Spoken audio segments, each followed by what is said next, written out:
Hello, friends. This is Dave Hurwitz, executive editor at ClassicsToday.com, here with the 12 most perverse performers who are worth listening to.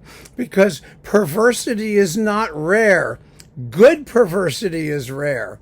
What is good perversity? That's probably a very good question. Well, good perversity is the kind of demented interpretive decisions that force you to listen to often familiar works in a new way, and in a new way that isn't just different and bizarre, but actually tends to shed some light or is in some way expressively congruent with what the music is and what it wants to do. It's not anti-music. It's not against the music. It's not completely random. It's not the result of a personality which is so divorced from normal human consciousness that we can't have any connection to it, like it might as well be an alien species, like Lauren Mazel, for example. I mean, it's perversity that you want to enjoy and hear and that you can accept, at least for the moment. Not always, And it's really kind of fascinating, actually, because these are performers who sort of walk the line, and people admire them, people like them, and people, it's so bad it's good. It's that kind of thing. You have this eerie fascination in listening to these pieces getting vivisected by these extremely talented, really, and wholly undisciplined and uninhibited artists. I really think that's the key, though, that last word there. It's the lack of inhibition that we admire. Somehow control, taste, discipline, we find them boring. It's the same thing with like a play where the villains get all the attention. They're all all Shakespeare's villains, like Iago. He's so much more interesting than Othello, the opera's Othello. You like the bad guys. The bad guys are fascinating, and all the evil characters are the ones that we really enjoy. It's that element of danger. It's true in all of the arts, and it's certainly true in music. So, who are the 12 most perverse performers who are worth listening to?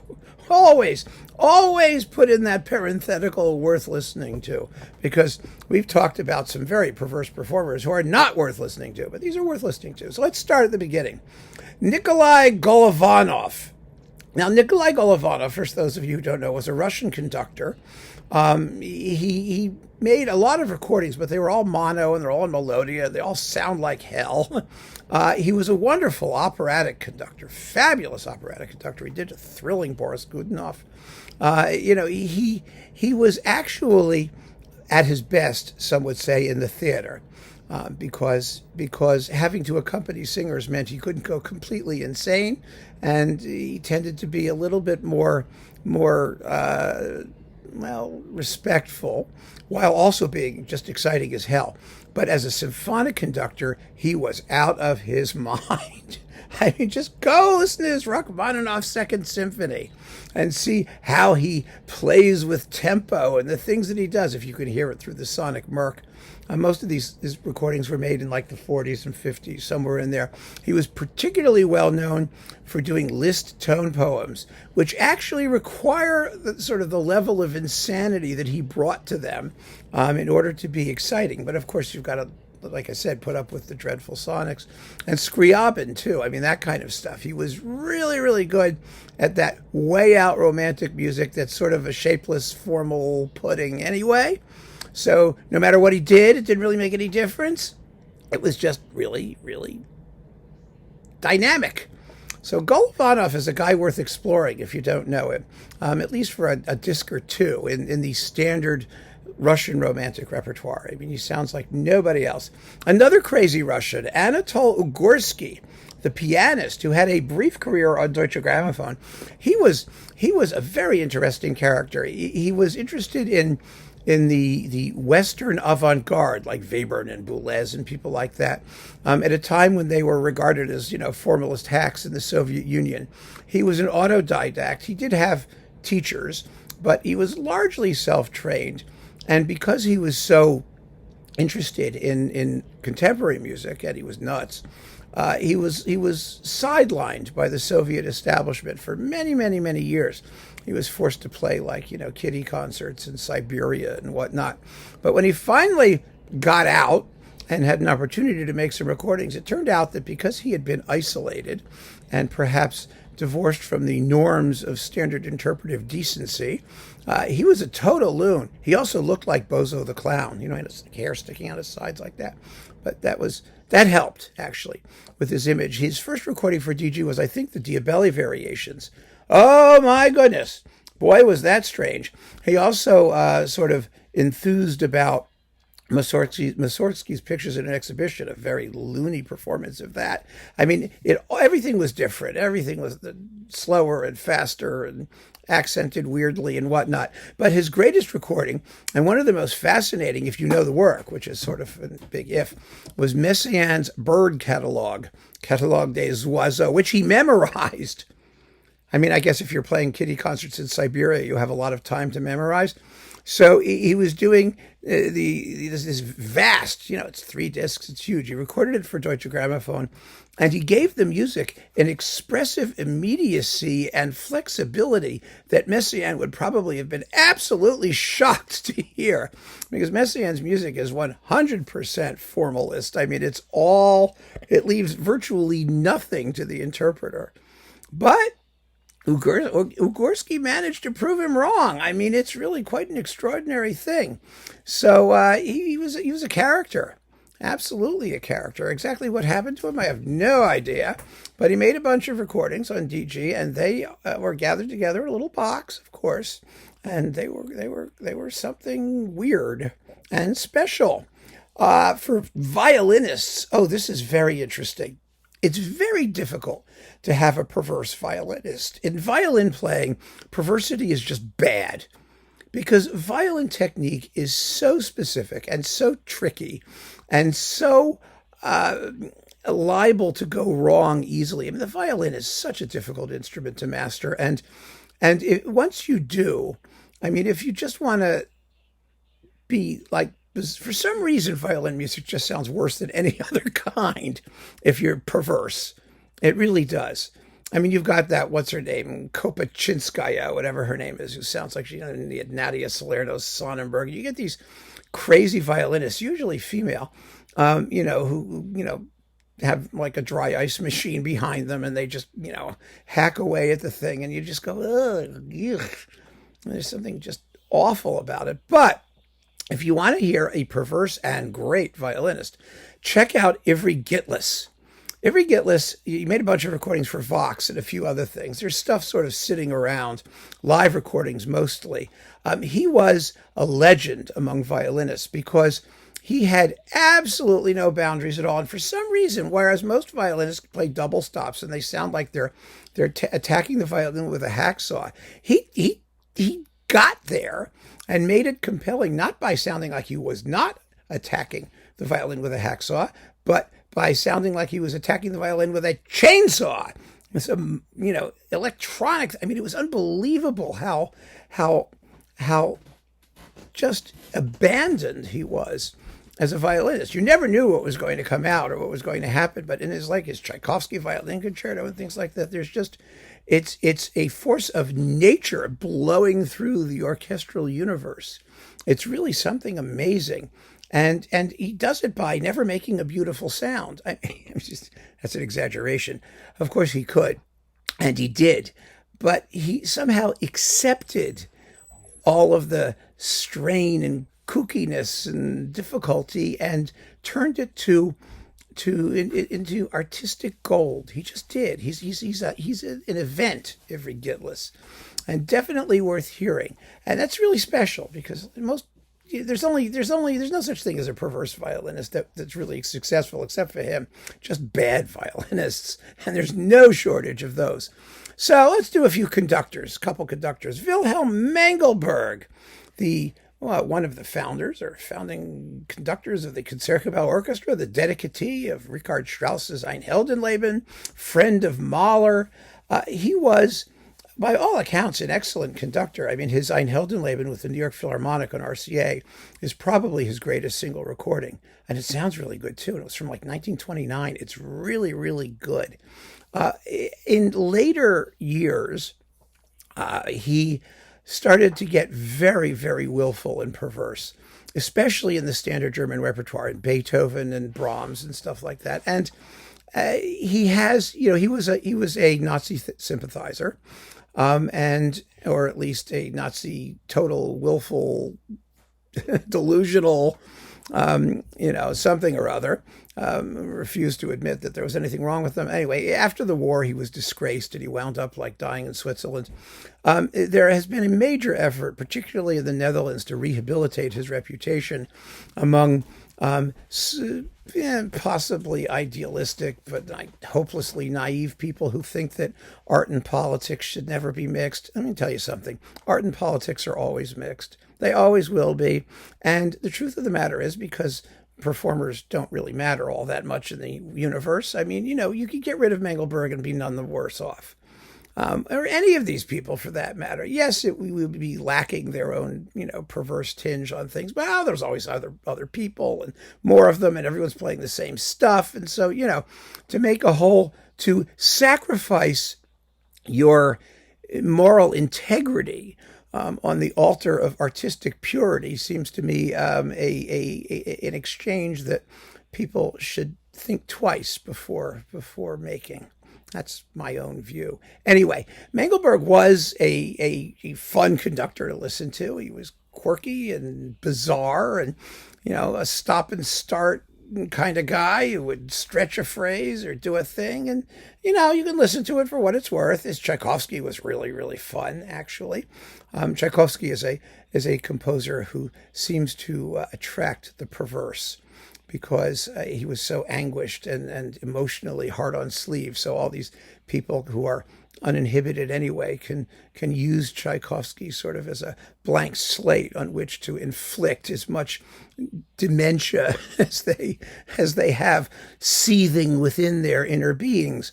Anyway, Mengelberg is one of them. A modern perverse genius, you might want to call him that, or you just despise him, was Nikolaus Harnoncourt.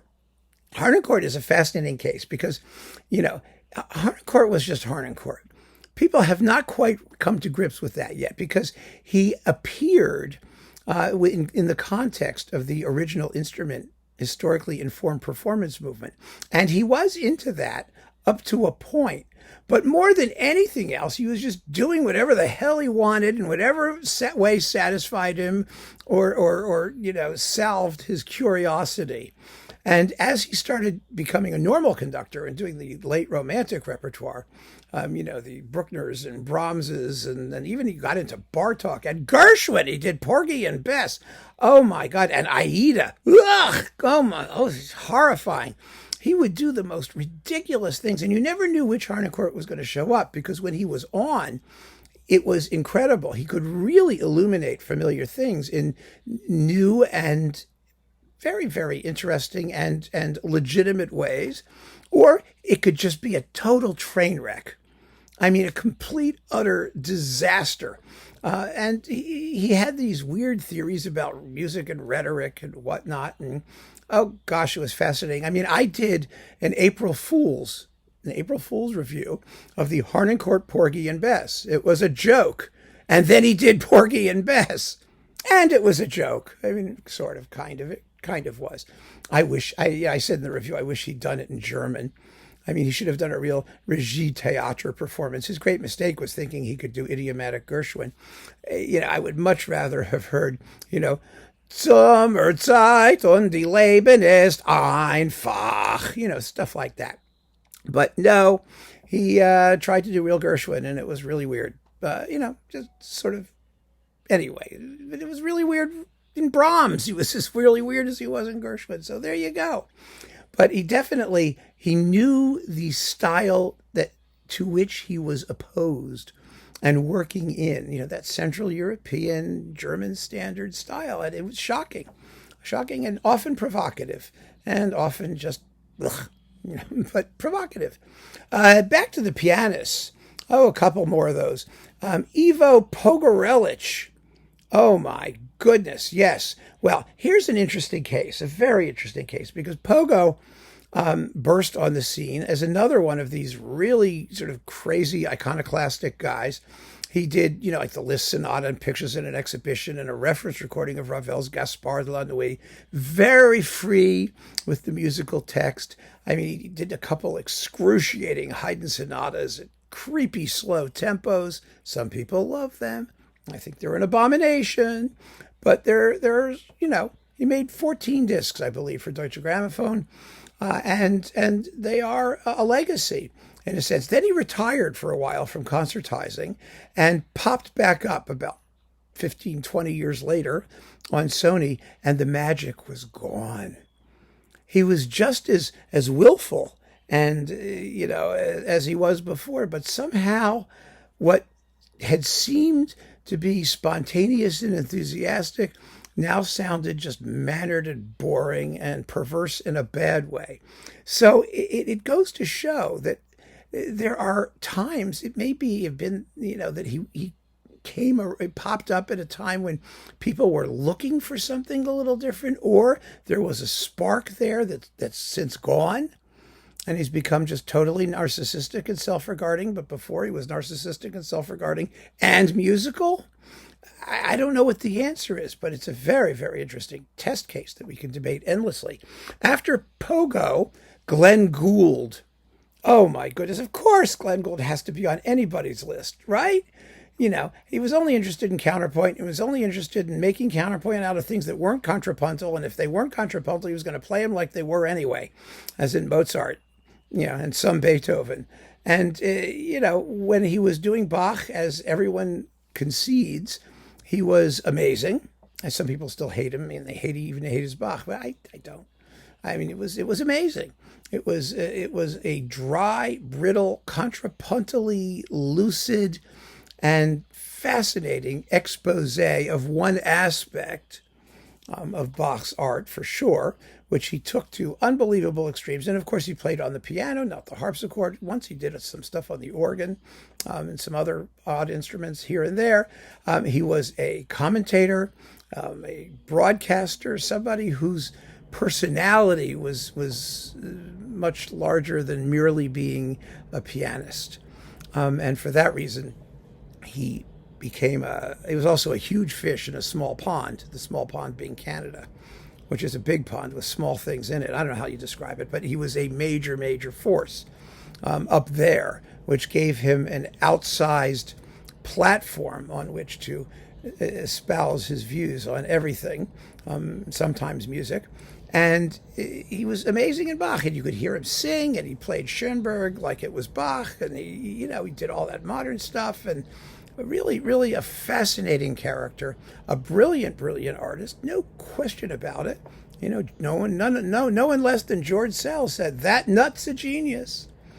I mean, that's a reference that you can fall back on, I think, and he was. So Glenn Gould has to be on any short list.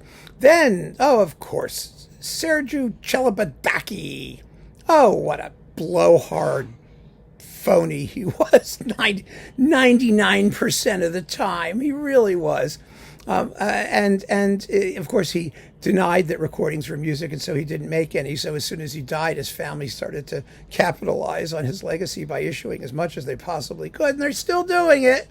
And most of it is just god awful. Oh my goodness, everything is slow and mannered, and he was the chord guy par excellence. I mean, he just took things at a tempo where you could learn to play the instrument before you had to get to the next note. And he exists today because of the vogue for Bruckner.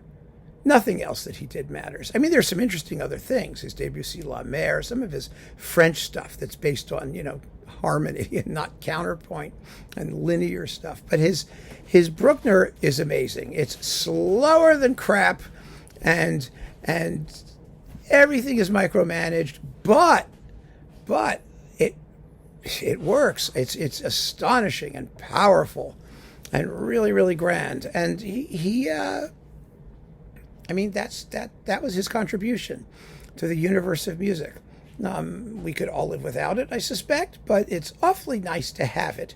And there are times when even the most perverse performers click with something, and that was his thing. And he made it his own, and convincingly. He really did. I mean, his Bruckner Fourth is just amazing. Really, really amazing. And his Eighth, there are a couple versions of him doing all these things, but the late things in Munich are really, really good. It was kind of fascinating that Deutsche Grammophon, after he died and he became kind of quasi-famous, tried to do his Stuttgart recordings. Stuttgart Radio Orchestra, and Deutsche Grammophon, they issued like a 5-box set. Oh my gosh, they were terrible. I mean, just terrible. How anybody could have put up with him. And for him to get to Munich, I have no idea. But it was Germany, and in Germany they love a concept, and he had a concept. So, yeah, there it was. Rosalyn Tureck. Oh, yes, the high priestess of Bach. Well, she's there because of the cult of Bach. I mean, God told her to play Bach. Personally. Now, I had a chat with Kankrazans, the evil god of classical music, and he said that Ros Tureck was full of garbage, that God never spoke to her, that she just had indigestion and a nightmare, and she woke up and said, oh, Bach is my guy. She was famous for playing, well, basically nothing but Bach at excruciatingly slow tempos. She was kind of the Sergiu Celibidache of Bach. And she made a few recordings. There are recordings of her doing things. Most of them are live. And oh my goodness, talk about lunacy. But she was the ultimate Bach cult pianist. Not even Glenn Gould. Glenn Gould was too modern and too quick and too self-aware, actually. I think that's probably the correct statement.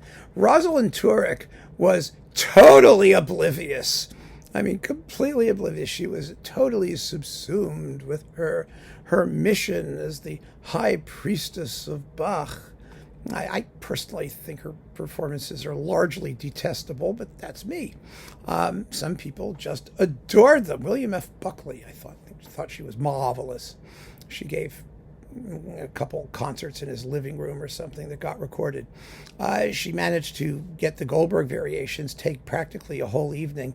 When she passed away, I did a little quip in a chat room where I said, after Ros Tureck has died, I just wrote, and the tempo of Bach performance worldwide just increased by 10%. And, oh, the hysteria, the disrespect. Oh, my gosh. That's when I realized that these Bach people were nuts.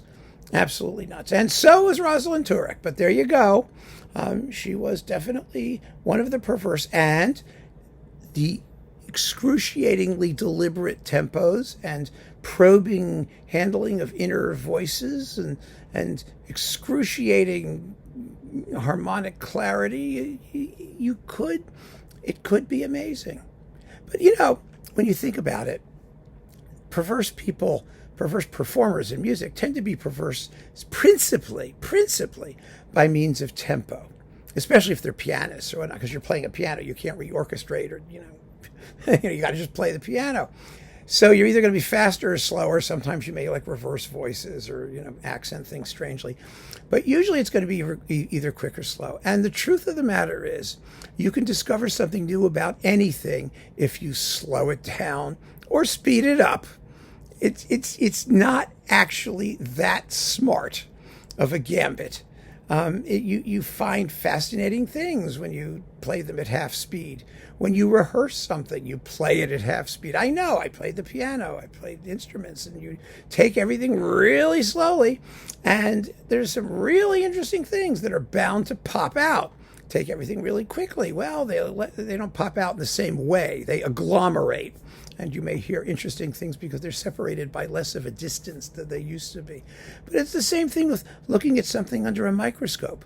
What seems to be solid actually consists of billions of little microscopic bits, and you can examine each one individually and discover how these things blend together to form the shapeless blob that you see normally. Well, that's what these people are doing. And it works up to a point. I mean, it works, but it's not in my opinion, an aspect of artistic genius. I just think it's a generic observation you could make about life in general. But there she was, playing Bach at a crawl. Now, we've got a couple conductors and one more soloist. Conductor, Hermann Scherchen. Oh, my goodness. First of all, he was a contemporary music guy who would play absolutely anything, and he had no investment in how the results actually turned out. I mean, he didn't really care, but he did it. He did all kinds of interesting music and strange things and weird tempos, and he cut and chopped and sliced and diced and did. I'll never forget his Philadelphia Orchestra Mahler 5 with the Adagietto that lasts like, I don't know, 20 minutes. Usually it lasts like 8. You know, I mean, he was stretching and pulling, and there was a recording of him from France, Mahler 5 with a scherzo, which is 18 minutes long. It lasted 5 minutes. I mean, it was da da da da da da da da dum ba dum bum ba dum jump bum. That was it. It was unbelievable just how demented this guy was. He did Beethoven at metronome tempos, whether the orchestra could play them at those speeds or not. He didn't care. He cared not a bit. He did tons of interesting repertoire. Glier's Ilya Muromets at a time when no one knew what it was. He did early music. He did Gabrielli. He did Monteverdi. He did all kinds of strange things. And then he did his Bach. Oh my God, the B minor Mass with an opening Kyrie that lasted like 18 minutes. It's like usually 6. Really something else. Scherchen was. He was fun. He was really fun. But again, he was one of those conductors because of he had no preconceptions. And he wrote a fascinating book on conducting, which of course puts all the historically informed performance people to bed by talking about when you put vibrato into all these works and whatnot. It was from like the 1920s before, vibrato supposedly existed or whatever, according to Norrington. Wonderful book, it's called Handbook on Conducting, I believe. And it's well worth reading. Because he talks about Mahler and Strauss and all these things when they were still very new and fresh and radical.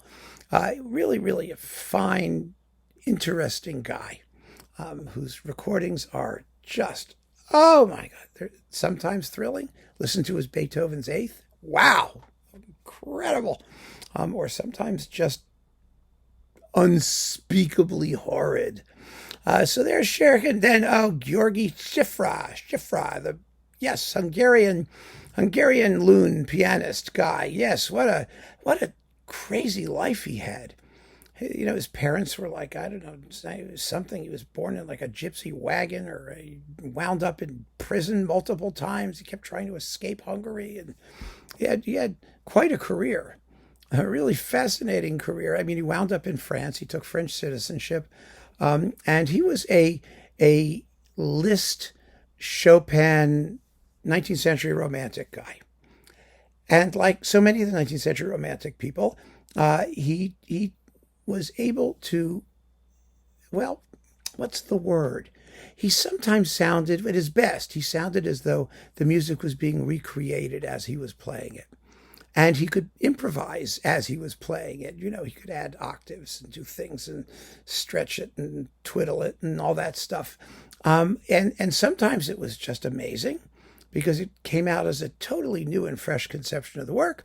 And like all these people, I mean, other times it was just, actually it could be boring. Somehow the spark wasn't always there.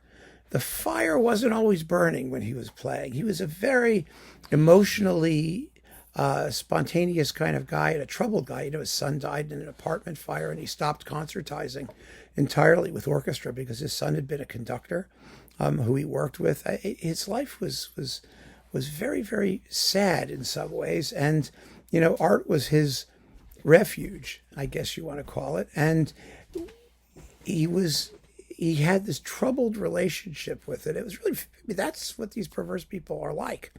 They're all over the place. And he was all over the place. But he made lots of recordings, so you can hear them yourselves.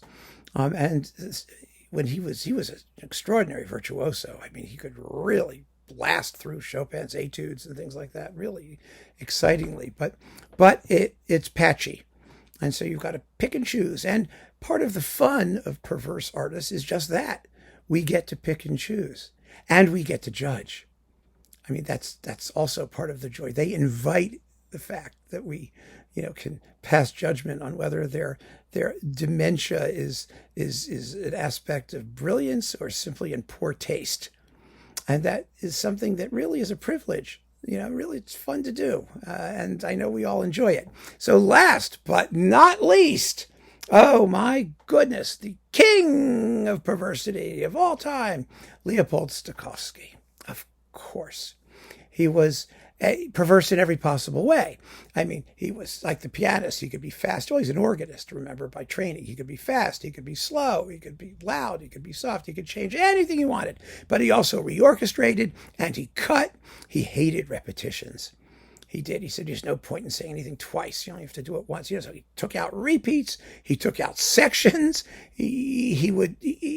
Everything came out sounding like Stokowski / whatever the composer was.